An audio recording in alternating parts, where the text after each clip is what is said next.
Good evening. Welcome back to another Tackle Talk. I'm very excited to bring to you the Canadian half of the baits that I'm excited for in 24. Yes, it rhymes. It's not intentional, but it is what it is. So we've got a ton of baits to go over. I'm just going to jump right in. I'm really excited and appreciate all of these different bait makers. Some of these baits I've won, some of these baits I've been sent, some of them, I've purchased. It all is just, who knows, but, I greatly appreciate all of the bait makers and their craftsmanship, regardless of how I acquire the baits. So the first one that I'm going to start off with is one of my faves, a guy that I have grown to call a good friend of mine. This is the Droptine Tackle Growler from Jody and Thatcher up in Ontario. These guys are awesome. Thatcher was kind enough to share his boat with me for a couple of days this summer on Lake of the Woods. Unfortunately, the bite was not great, but that's nothing that he can control. We did get one shot at a fish. I haven't been able to edit those videos yet. I'm just trying to get this in frame here because it wants to focus on my eyeballs and not the bait. We had a fair amount of success with the growlers this year. No muskies on them, but these things pulled muskies in, got them to do about everything but bite on camera for me. They're great spinnerbait. I probably won't throw a spinnerbait other than these from now on. They fed us multiple times in Wisconsin. My brother-in-law affectionately refers to these as the poutine pistols, which I think is appropriate and hilarious. But that's besides the point. The first one I'm excited to check again in 24 is the Droptine Growler by far. The next one that we've got on the list is the Buckhorn Baits. We've got the Bobsled. Again, these are just a really cool, unique take on a dive and rise. It's kind of like a Suick, but it's not like a Suick. The dude has some insane paint patterns, paint jobs on these. I believe Michael is the guy's name who crafts these. They're just beautiful, wonderful baits. They get down pretty far. You're talking somewhere between, kind of in that 8-foot range, which, in some of those instances, getting a bait down to that range is all the difference in the world. So this is one that I recently picked up from him. They're really cool. It's in a very similar pattern to one that I've absolutely slayed with as far as Suicks are concerned. So really excited to check this in 24. I don't have hooks on it yet. I haven't had time to make that happen. Moving on. So we've got the Lummox lures. This is the Dreadnought. I did this in the Canadian Baits one before, but it's just a really cool, really unique topwater lure. I mean, it's got this big clicker clacker prop thing. We've got a blade underneath here that's going to make some noise. I mean, the bait is just really unique. It's a really cool pattern. It's kind of a big bait, really, to be honest with you, as far as topwater is concerned. I mean, it's going to put off a serious wake. Those fish are going to know that it's there, and they're going to hopefully be able to key in on it and just absolutely smoke it. So I know that Glenn from 54 Bust has had some luck with these, so looking forward to checking that in the near future just to see what will happen. Hopefully catch some giant fish on that myself. Moving on to a couple of baits that I am really excited to throw. I think it would be silly of me not to mention Dadson blade baits in a video about Canadian lures.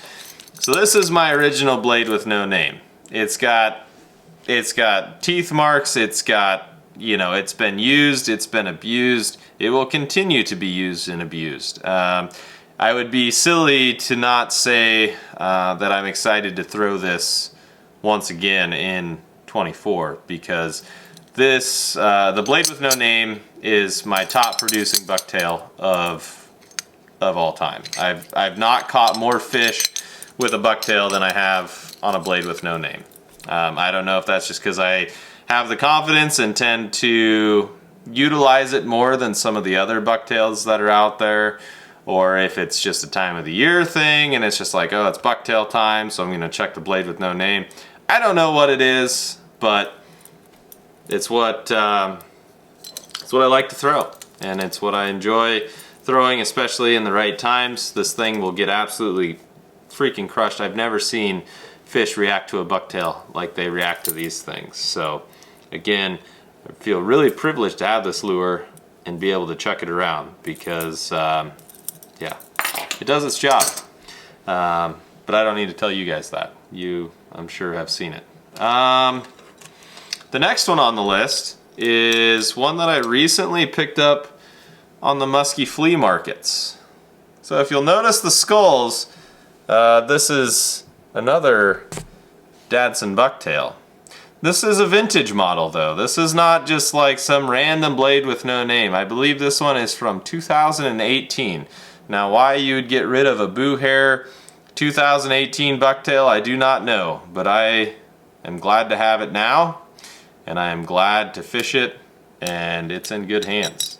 It's gonna get used and abused. I asked Johnny Dadson himself about this one. He said that this was one that his brother tied all those years ago. So kind of cool to have a piece of Canadian bucktail history. Kind of cool to be able to, you know, hopefully get that thing chewed. I mean, the boo hair is just ridiculous. It's cool. This thing should crush in every place that the blade with no name crushes as well. I wish that my camera would pick up the glitter in these blades because it's so cool how that is, but it just will not quite. There, it kind of is getting it a little bit, but not quite.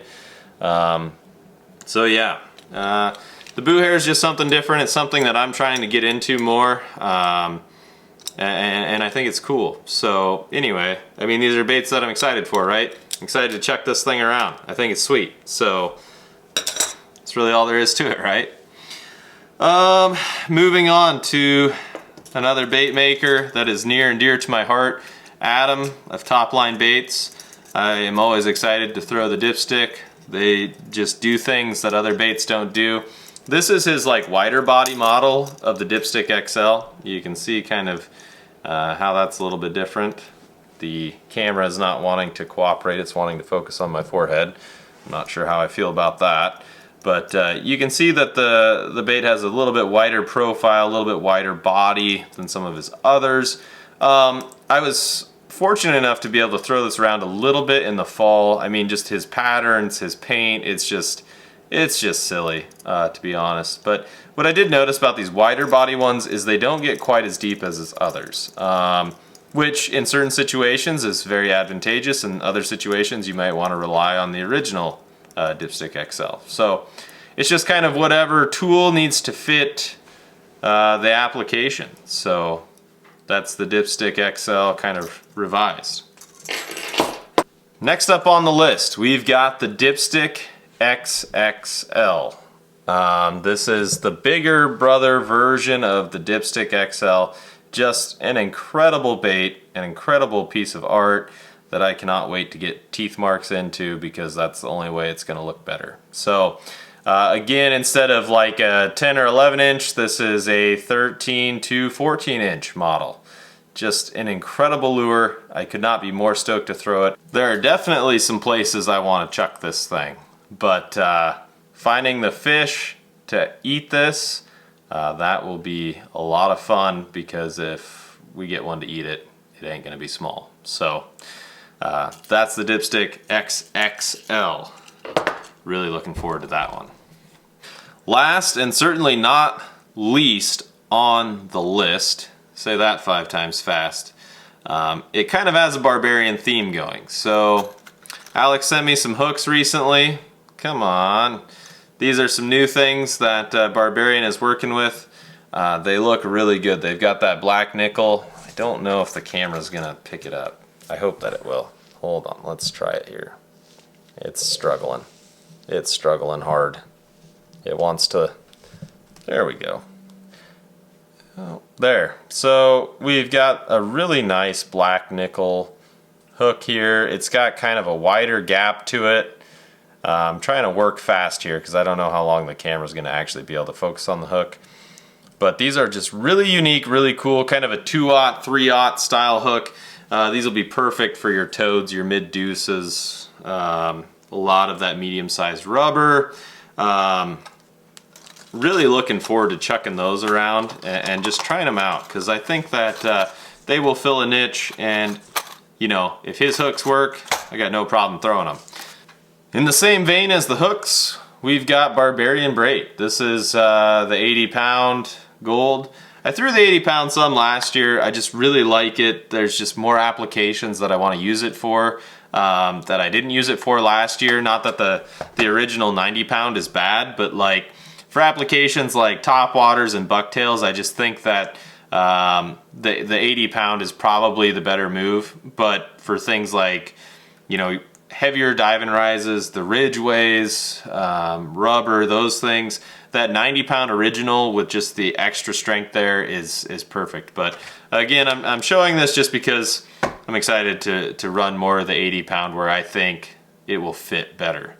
The piece de resistance, I think that's French, which is appropriate for French Canada, is the Taxman from Alex of Barbarian Braid, also known as Rex St. Pierre. This thing is just incredible. I had to win it. It was not an easy victory. These things catch some serious fish north of the border. Yeah, I don't really know what else to say about it. I'm gonna try and twitch it. I know that I can troll it as well. I know that generally speaking, they were made to be trolled. That doesn't mean that you can't twitch them. I'm gonna try it. I don't know if it will work, but we'll give it a shot. Just an incredible bait, an incredible work of art. Worst case scenario is we'll find some Cisco Lakes to troll with these, and we'll make it happen. But just incredible work, Alex. I greatly appreciate being part of the fam and part of the team. This thing is just, it truly is an incredible lure. Probably the cream of the crop as far as like my own personal collection is concerned. And like I said with Adam's stuff, the only way it's going to look better is if we get teeth marks all over it. So I will do my very best to make that happen. This thing is not small. I mean, it's 13.5 inches, I think. So, you know, tough to find a bigger pattern than that in most things. You know, it's going to take a pretty serious fish to gobble one of these down. But looking forward to finding the fish that wants to do it. So, with that being said, that's pretty much it for the Canada stuff. The Canadian baits I'm excited for in 24. If you enjoy the tackle talks, you know, let me know. Drop a comment. I appreciate the support. They seem to be, you know, I seem to get pretty good reception to the tackle talks, especially like the baits that I'm excited for tackle talks. So hopefully these tackle talks will fill a musky void during the cooler months of the year. For those of you up north like me, we recently just got buried with 2 feet of snow and are experiencing incredibly cold temperatures, which is good for ice fishing, bad for musky fishing. So with that being said, thank you to all the bait makers. Thank you to all those who support me and help me out. I could not do it without you. And yeah, more tackle talks will be on the way. More fishing stuff will be on the way. I've been working on the Canada stuff. I'm starting to ramble. So with all that being said, I'll catch you guys in the next one. Good luck in 24.